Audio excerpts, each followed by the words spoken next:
दुबे जी हमारे साथ बने रहिएगा। उदयवीर जी बहुत स्वागत आपका। ये क्या हुआ महाराष्ट्र में और जो वहाँ की प्रयोगशाला है, इससे आप लोगों ने कोई सीख सबक लिया?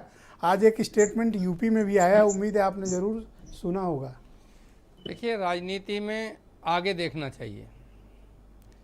क्या हुआ पिछले चुनाव में? हर चुनाव नया होता है।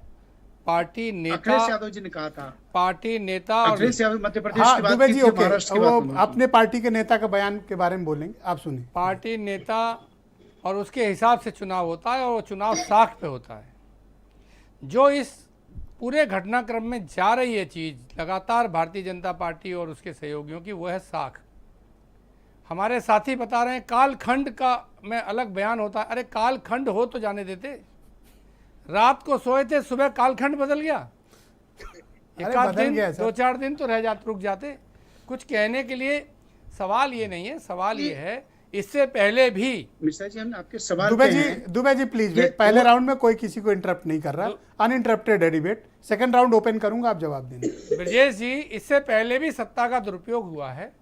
लोगों पे दबाव डाले गए हैं, जेल डाले गए हैं। पहले लोग इतनी जल्दी दल नहीं बदलते थे, क्योंकि 10-10 हज़ार करोड़, 20-20 हज़ार करोड़ के लोग नेतागिरी में नहीं थे।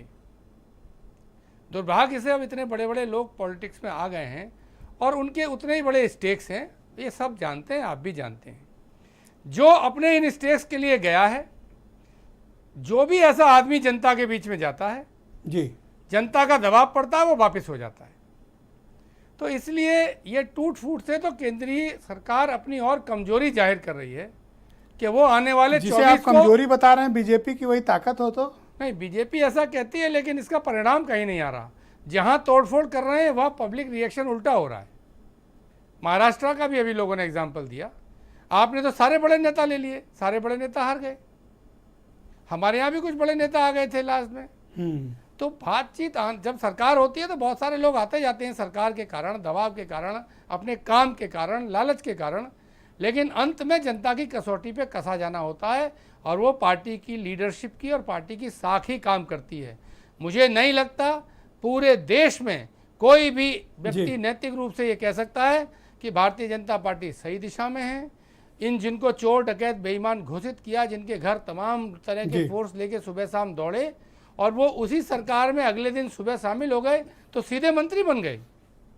इस बात को कोई भी व्यक्ति डिफेंड नहीं कर सकता, कोई जनता इसे खुशी से स्वीकार नहीं कर सकती, ये मेरी मान्यता है। और इस हरकत की से बीजेपी की नैतिक कमजोरी साबित हुई है और आने वाले समय में इसके परिणाम भी आएंगे। संजय सिंह भारतीय जनता पार्टी के लीडर हैं। संजय जी बहुत